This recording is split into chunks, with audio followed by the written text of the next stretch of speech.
오늘은 포도원 주인의 비유라는 제목으로 하나님 말씀 전하도록 하겠습니다. 설교자들이 보통 설교를 시작할 때 서로 인사를 좀 하곤 하죠. 그런데 의미가 있는 것 같습니다. 첫 번째는 설교의 주제를 좀 환기시키는 역할을 하고, 두 번째로는 우리 옆에 있는 예배자들이 누가 있나 조금은 인식할 수 있는 좋은 시간인 것 같습니다. 그래서 그런 의미에서 우리 이렇게 인사합시다. 먼저 된 자의 책임감을 가집시다.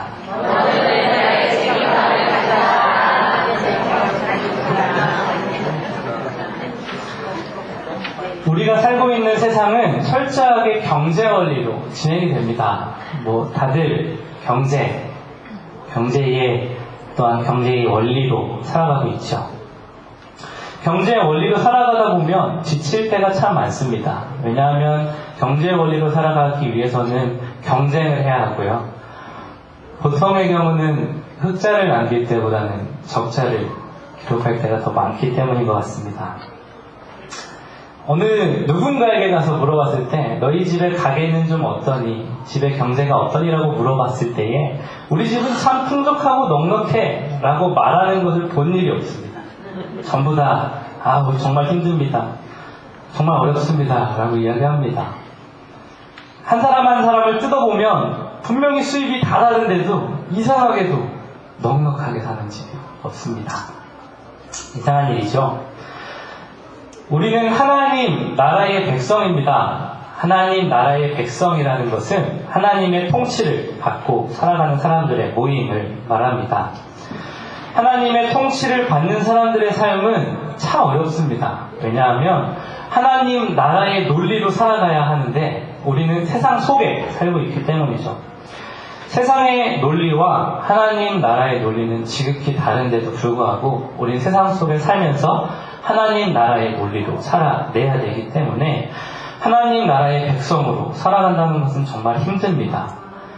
사실은 우리 스스로가 세상의 논리에 많이 젖어 있다는 것을 인정해야 합니다. 그래서 교회에서 겪는 어려움 중에 많은 부분들은 우리가 하나님 나라의 백성의 논리로 살아야 함에도 불구하고 우리 몸이 이미 세상 논리에 많이 젖어 있기 때문에 문제가 생기는 경우가 종종 있습니다.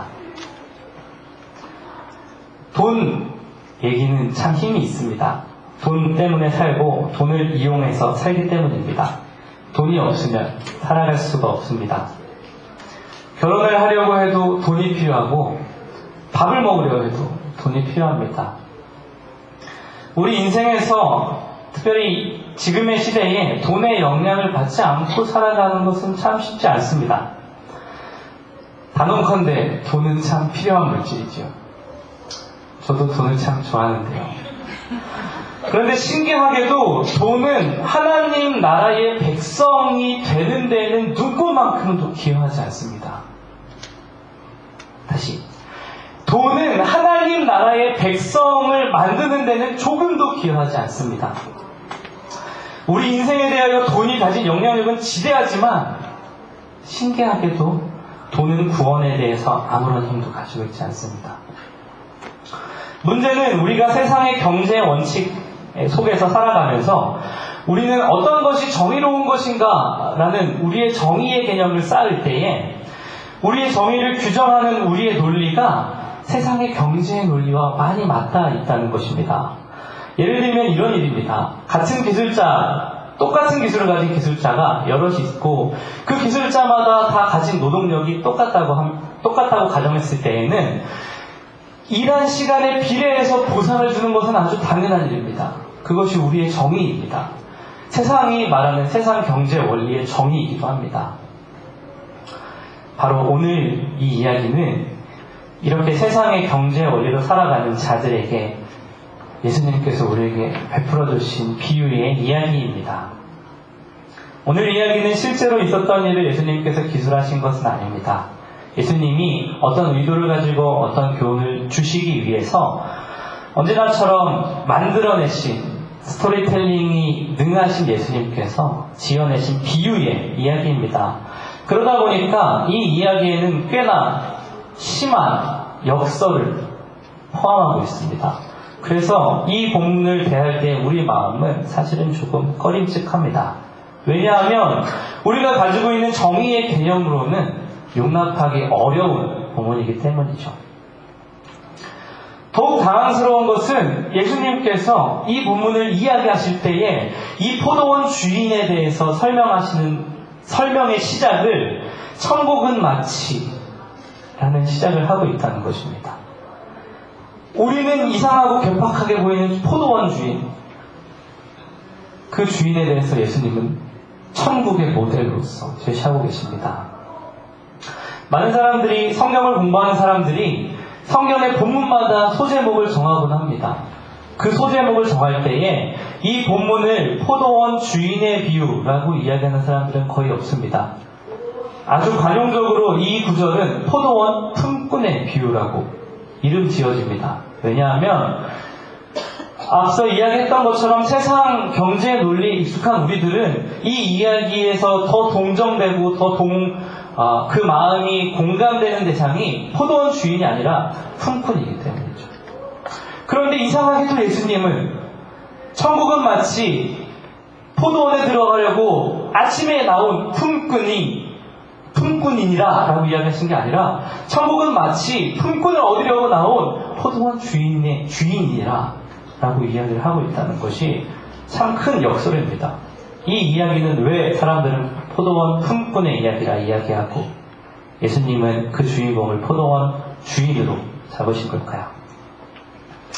이 이야기에 들어가기 앞서서 몇 가지 우리가 선행되어서 이해할 사항들이 있습니다. 그것은 이 이야기를 듣고 있는 청중, 1세기의 예수님 앞에서 이 이야기를 듣고 있는 청중들은 이 이야기가 아주 다분히 자기의 이야기를 하고 있다는 것을 우리가 이해해야 합니다. 우리는 그저 포도원과 품꾼의 이야기로 듣지만 이 이야기를 듣는 사람들, 특별히 이 고대 시대를 사는 사람들은 현대를 살고 있는 우리처럼 중산층이 주류를 이루고 하류층, 경제적으로 하류층 사람들을, 소수의 하류층 사람들과 소수의 상류층의 사람들이 살던 사회가 아니라 이 고대 사회는 절대 다수는 빈곤층, 하루하루 먹고 살기가 참 힘든 사람들이 살고 아주 소수의 사람들이 부자로 잘 사는 그런 우리와는 조금 다른 사회에서 살고 있는 사람들입니다.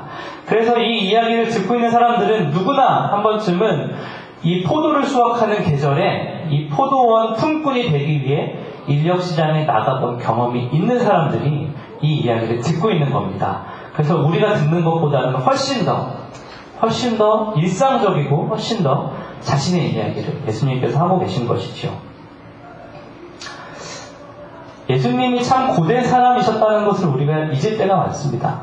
예수님이 등장하셨던 때에 한국 사회의 연대기로 비교하자면 고조선이 이제 문을 닫고 삼국시대가 열리는 즈음입니다. 철기시대, 청동기와 철기를 섞어 쓰고 있었던 철기시대의 중엽쯤이죠. 사실은 우리는 되게 현대적인 개념으로 이런 본문들을 우리에게 이해를 하지만 이 고대의 배경이라는 것을 잊어서는 안 됩니다. 이 이야기를 좀 해봅시다. 어느 포도원 주인은 자신의 포도원에서 일할 품꾼을 구하기 위해서 인력시장에 나갑니다. 이것은 아까 이야기했던 것처럼 일상적인 일입니다.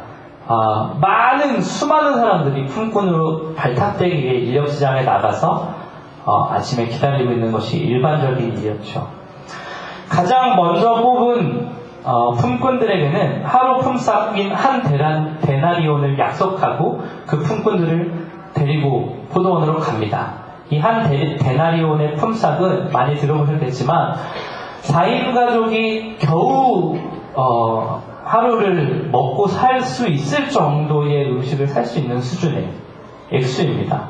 넉넉한 수준은 아니라는 거죠. 그런데 포도원 주인은 거기에 그치지 않고 제3시, 우리가 알고 있는 시간으로는 오전 9시입니다.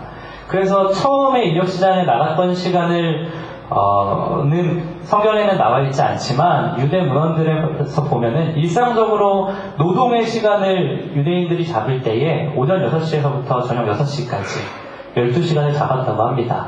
그러면 포도원 주인이 가장 처음 갔던 시간은 오전 6시쯤이었을 가능성이 가장 큰 것이죠.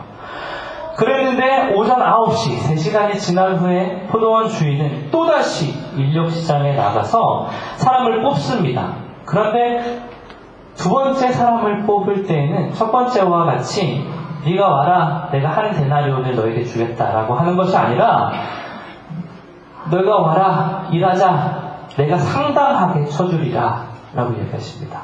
액수에 대해서 분명하게 이야기하고 계시지 않죠. 여기까지는 그러려니 할 것 같습니다. 오전 9시에 사람을 뽑는다는 것은 뭐 생각할 수 있는 일이죠. 그런데 여기에 멈추지 않고 12시와 3시에도 똑같이 나가서 품꾼을 뽑습니다. 심지어는 오후 5시가 되어서도 예수님은 이 포도원 주인은 품꾼을 뽑으려고 나갑니다. 5시에 나간 주인의 질문이 참 우습습니다. 너희는 이 시간까지 놀고 서 있느냐? 예수님이 이 이야기를 꾸며서 그들에게 해주실 때에 이 포도원 주인을 왜 이렇게 그리신지 모르겠습니다. 너희는 왜 여기서 놀고 서 있느냐? 이 이야기를 듣는 자들은 마치 포도원 주인이 이 품꾼들을 조롱하고 있는 것 같은 느낌을 좀 받을 수 있는 말입니다. 그곳에 있는 사람들은 모든 사람들이 그들이 그곳 5시까지 왜 서 있었는지를 알고 있습니다. 그들은 어떤 고용주들도 그들을 고용해 가지 않았기 때문에 남겨진 자들이었습니다. 그래서 이 품꾼들, 5시에 뽑혀갔던 품꾼들은 풀이 죽은 듯이 이 주인에게 이야기를 합니다. 아무도 뽑아가지 않기 때문에 내가 여기 있습니다. 그리고 포도원 주인은 그들을 포도원에 데리고 가서 1시간을 일을 시킵니다.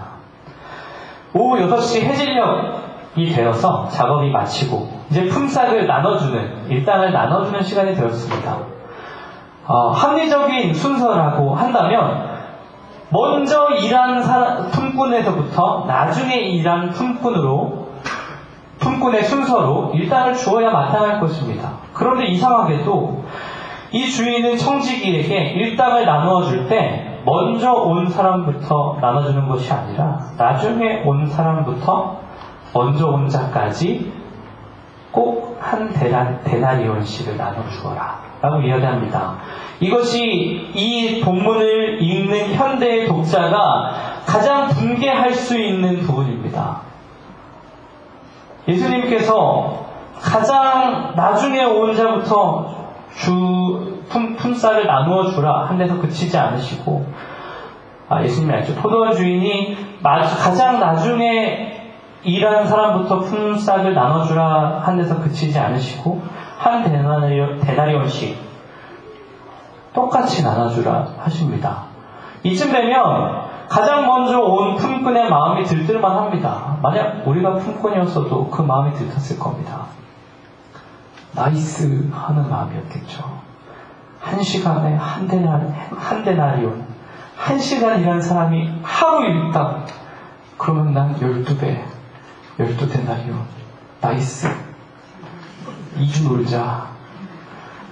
아주 지극히 당연한 우리의 사고 구조입니다. 그런데 3시간 일한 사람, 6시간 일한 사람, 9시간 일한 사람이 지나 하루 종일 일한 사람까지 왔는데도 불구하고 품삯은 변동하지 않았습니다. 동일하게 한 데나리온씩을 나눠 가진 것이죠. 그래서 하루 종일 일한 품꾼이 많이 화가 나서 주인에게 대듭니다. 이게 뭡니까? 이게 무슨 짓입니까? 이 고대 사회에서도 원래 이렇게 하는 것이 아니라 일한 만큼 보상을 해주는 것이 아주 평범한 일이었습니다. 그건 당연하고 합리적인 일이죠. 그랬는데 이 주인은 마치 가진 자의 횡포를 부리는 것처럼 내가 내 것을 가지고 내 뜻대로 할 것이 아니냐, 내 것을 가지고 돌아가라 라고 항변하는 품꾼에게 이야기를 하고 있습니다. 그리고 마지막 16절의 말씀으로 이 이야기의 결론을 삼으십니다. 이와 같이 나중된 자로서 먼저 되고 먼저 된 자로서 나중되리라. 예수님께서 이 이야기를 하시는 장면에 대해서 조금 더 생각을 보아야 하겠습니다. 이 이야기를 하시는 이 이야기 스토리의 앞뒤로 똑같은 말씀이 있습니다. 20장 16절 방금 읽은 말씀도 그랬지만 15장 마지막 절도 똑같이 나중된 자로서 먼저 되고 먼저 된 자로서 나중되리라 라는 말씀이 있는 것입니다. 그렇다는 것은 예수님께서 이 이야기의 의도와 결론은 이것이다 라고 이야기하는 것과 같죠.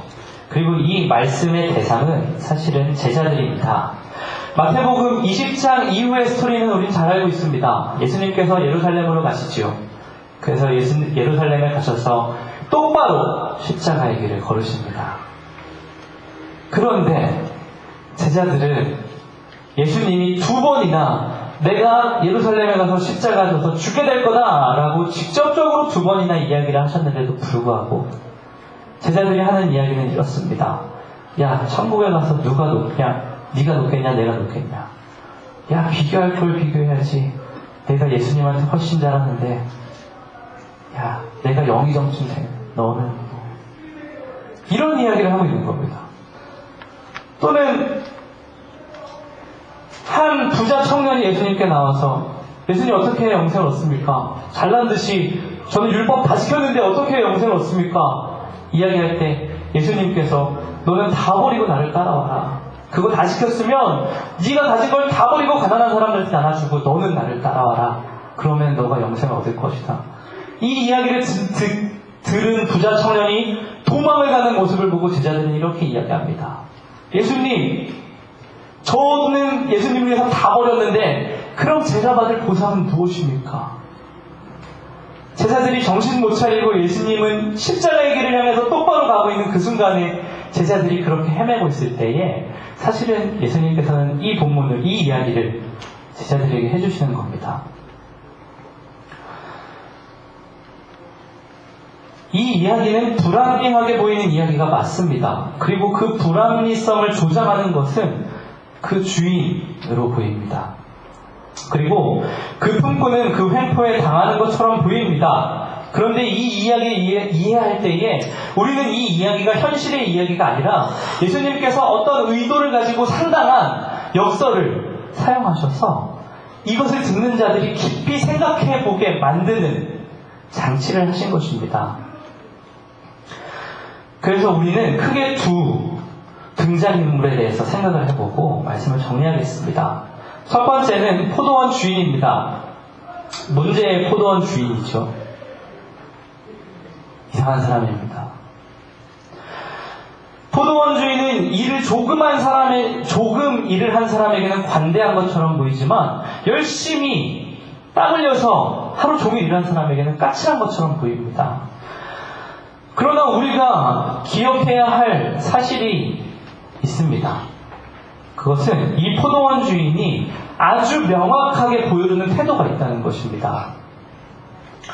그것은 품꾼 모두를 향한 사랑의 태도와 또한 모든 일을 동일하게 보상하고자 하는 의지가 주인에게 있었다는 것입니다. 그것은 이 이야기에서 변하지 않는 사실입니다. 포도원 주인이 먼저 일한 일꾼부터 일당을 주었더라면 포도원 주인은 이상한 소리를 듣지 않았을 겁니다. 왜냐하면 먼저 일한 사람이 한 데나리온을 받고 집으로 돌아갔다면 그 뒤에 보상을 받은 사람들의 보상에 대해서 확인할 수 없기 때문입니다. 그럼 예수님은 왜 이 이야기를 나중에 일한 사람부터 시작을 해서 먼저 온 사람들이 품삯을 나중에 받도록 이야기를 꾸미셨을까요? 그것은 이 이야기를 대하는 사람들이 먼저 일하기 시작한 사람의 마음의 움직임과 동일한 마음을 가지고 있는지를 확인하고 싶으셔서 그러셨던 것입니다. 우리도 똑같았습니다. 왜 이 포도원 주인이 있다고야? 왜 어째서 이렇게 불합리하지? 왜 공평하지 않고 정의롭지 않은 주인이야? 우리는 처음 온 포도원 주인과 똑같은 마음을 공유했던 것입니다. 먼저 온 자들이 억울하다고 해서 포도원 주인이 품꾼 모두를 사랑한 것이 악해지는 것이 아니었습니다. 동일한 보상을 포도원 주인이 한다고 해서 주인이 품꾼을 사랑하고 동일한 보상을 주고자 했던 의지가 악해지는 것이 아니었던 겁니다. 그런데 우리도 똑같이 이 포도원 주인은 악하다, 정의롭지 않다고 생각하고 있던 것이죠. 포도원 주인이 처음에 품꾼을 뽑으러 간 장면을 보면 포도원 주인이 품꾼을 얼마나 사랑하고 있는지 알 수 있습니다. 이 고대 시대에도 포도원 주인, 부자들이 품꾼을 뽑을 때에는 자신이 직접 가서 품꾼을 뽑아오지 않습니다. 청지기를 보내지요.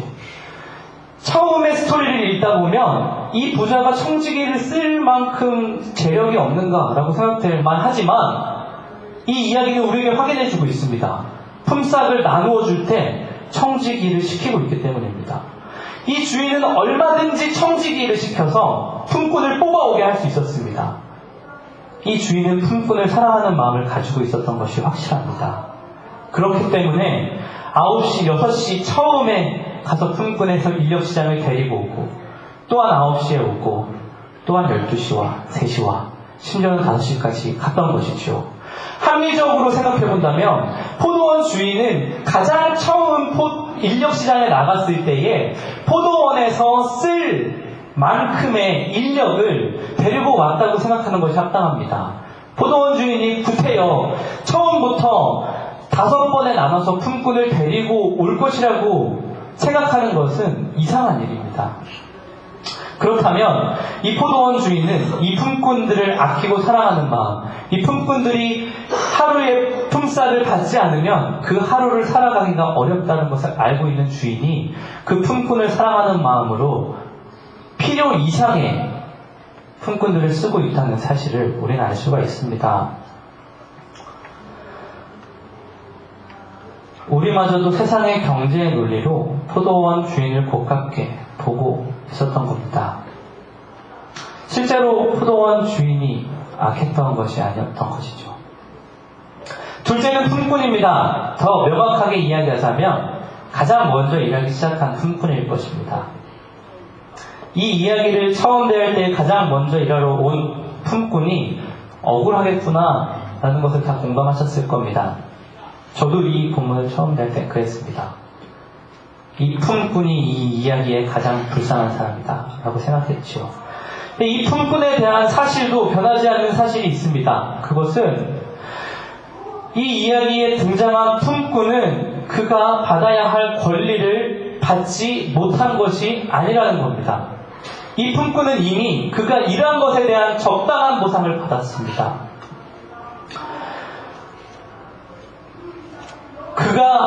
그 품꾼들이 가장 먼저 일하기 시작한 품꾼들이 항변을 하는 이유는 1시간 일한 자와 비교해서 그가 더 받고 싶은 욕심이 있었기 때문입니다.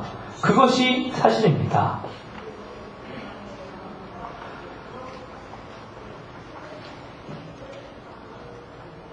저는 이 예수님께서 이 이야기에 이 강력한 역설을 장치해 놓으셨다는 것은 이 사실을 발견할 때에 제 마음 가운데 큰 감동으로 다가옵니다. 말씀을 맺어봅시다. 이 이야기는 예수님이 하나님의 나라에 대하여 정신 못 차리고 있는 제자들에게 설명하고 있다는 것을 잊어서는 안 됩니다.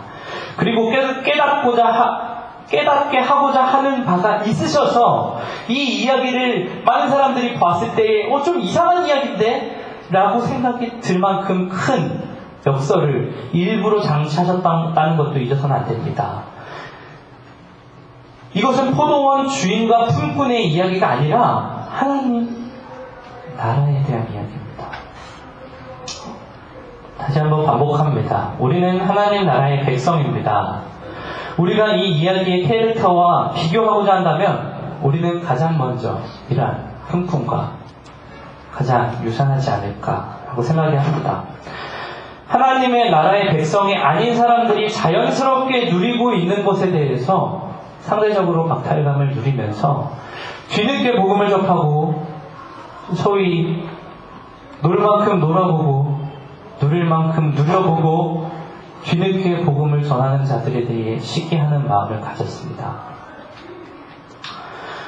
하나님 나라의 백성이 아닌 사람들이 누리고 있는 많은 것들을 우리는 무엇을, 그들이 누리고 있는 것 중에 우리는 무엇을 못 누리고 있는지 셈하고 있는 사람들입니다. 우리가 가장 먼저 일한 품꾼입니다. 우리는 그 이상 좋은 것이 존재하지 않는 하나님의 나라, 그것보다는 좋은 게 절대로 존재하지 않는 하나님의 나라를 이미 보상받았습니다. 그럼에도 불구하고 우리의 눈은 나중에 품삯을 받은, 우리와 동일한 품삯을 받은 자들에 대해서 부러워하는 마음이 있는 것 같습니다. 이 이야기는 세상의 경제 논리로는 용납할 수 없는 불합리가 있습니다. 세상에서 이렇게 한다면 안 됩니다. 말도 안 되는 일이죠. 세상의 경제 논리는 이 하나님의 논리를 보면서 이렇게 이야기합니다. 이따위 고용주가 어디 있느냐? 세상에 이따위 고용주가 어디 있느냐? 너희 하나님의 나라의 논리는 그것이냐? 그게 합리적이냐? 천국은 마치 밭에 감추인 보화 같아서 그것을 발견한 사람만이 그 밭의 가치를 아는 것입니다. 그들이 말하는 이따위 고용주는 이따위 고용주가 아니라 품꾼을 너무 사랑하시는 주인입니다. 심지어 자신에게 손가락질을 하고 이게 뭐냐고 화를 내는 그 품꾼에게 마저도 마땅한 보상을 주시는 그런 포도원 주인이십니다. 이 이야기의 주인공, 이 비유를 들을 때 누구나 포도원 품꾼의 비유라고 이야기합니다. 이제 우리는 이 이야기의 주인공을 품꾼이 아니라 예수님이 처음 이야기하신 대로 이 이야기의 주인공을 포도원 주인으로 만들어야 할 것입니다. 온통 품꾼이 주인공이 되는 게 당연스러운 이 세상 속에서 포도원 주인을 주인공으로 만드는 그런 삶을 사시는 건설교회 성도님들이 되시기를 간절히 바랍니다. 우리 두 눈 감고 기도합시다. 우리 스스로의 목소리를 내서 기도하겠습니다. 첫 번째는 이렇게 기도합시다. 주님, 내가 가장 먼저 일하기 시작한 품꾼입니다. 때로는 나보다 더 받은 사람들 때문에, 또는 교회에서 봉사하고 또한 열심히 하는 것 때문에, 때로는 이렇게 아픈 상황들 때문에, 내가 교회 다니는 것 때문에 받은 보상이 너무나 부족하다고 이야기하는 먼저 일하기 시작한 품꾼